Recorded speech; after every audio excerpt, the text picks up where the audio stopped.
going against Muslims or Kashmiris. We don't want this. कश्मीरियों और मुसलमानों को निशाना नहीं बनाया जाना चाहिए।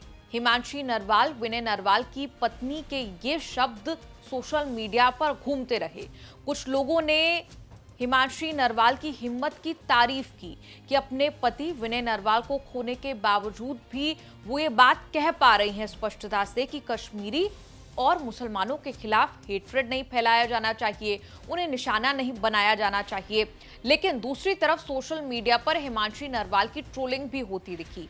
हिमांशी नरवाल के पुराने इंस्टाग्राम को खंगाला गया, सोशल मीडिया को कई लोगों ने खंगाला और कई पोस्ट हैं वो निकालकर आज की तारीख में सोशल मीडिया पर रख दिए और कई अभद्र टिप्पणियां उन्हें लेकर की गई, सिर्फ इसलिए क्योंकि हिमांशी नरवाल ने कहा कि हम शांति चाहते हैं। जिन लोगों ने विनय नरवाल के साथ गलत किया है उन्हें सजा मिलनी चाहिए, लेकिन इसकी वजह से मुस्लिमों और कश्मीरियों को निशाना नहीं बनाया जाना चाहिए। सोशल मीडिया पर कई लोगों ने ये कहना चाहा कि क्या हिमांशी ने आतंकियों को माफ कर दिया है। इस तरह के कई बयान जो है वो सोशल मीडिया पर तैरते हुए नजर आए।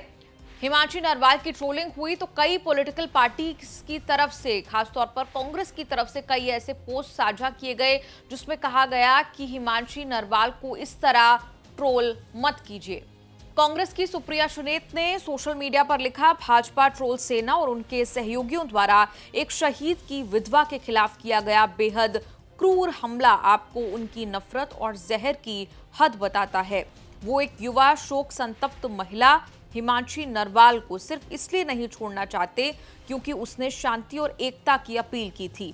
सुप्रिया सुनेत ने प्रधानमंत्री को एड्रेस करते हुए लिखा, प्रधानमंत्री जी, आप मूक दर्शक बनकर नहीं रह सकते और अश्विनी वैष्णव, अगर आपने रील बनाना बंद कर दिया है तो इन गंदे अकाउंट को सस्पेंड करवा दें।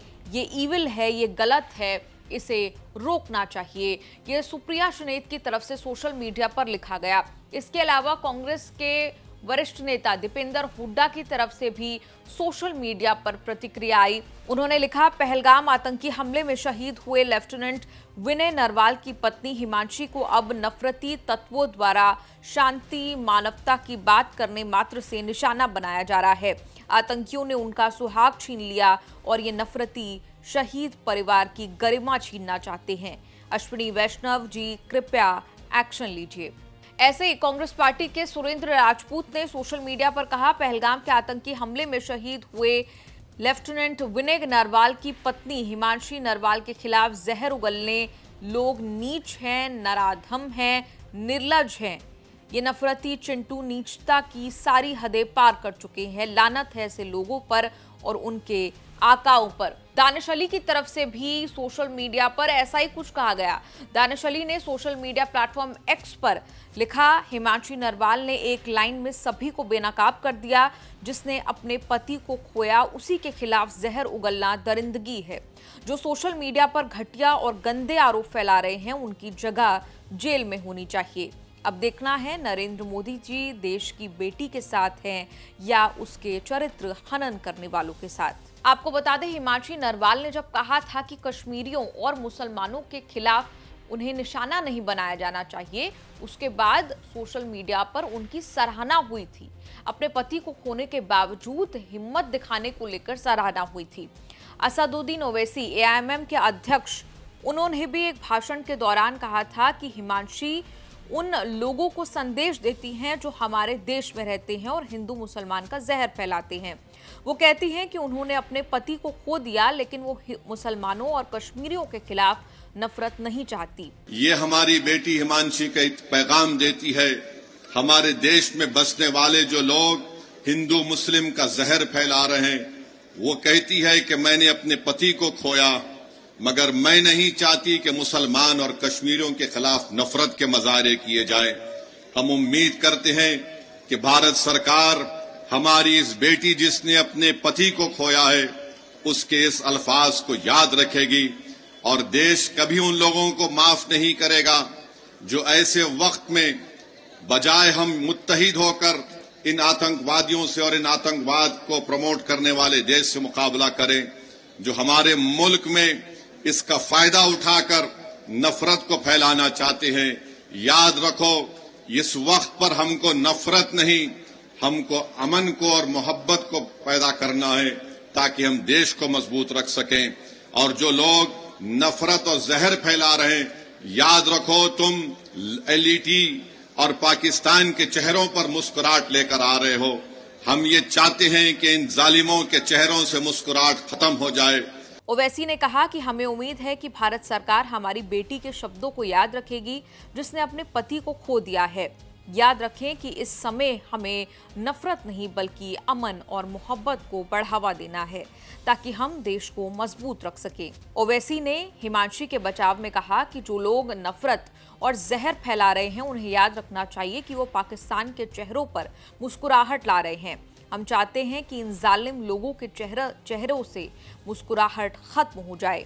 हिमांशी नरवाल की जबरदस्त ट्रोलिंग हुई तो एनसीडब्ल्यू पर भी सवाल खड़े होने लगे। ऐसे में नेशनल कमीशन फॉर वुमेन को सामने आना पड़ा और हिमांशी के समर्थन में एक बयान जो है वो दर्ज कराना पड़ा। एनसीडब्ल्यू ने अपने बयान में कहा कि शहीद लेफ्टिनेंट विनय नरवाल की शहादत के बाद उनकी पत्नी हिमांशी नरवाल की सोशल मीडिया पर आलोचना दुर्भाग्यपूर्ण है। कमीशन ने माना कि हिमांशी के बयान से हर कोई सहमत नहीं हो सकता, लेकिन असहमति जताने का तरीका संविधान के दायरे में और सभ्य होना चाहिए।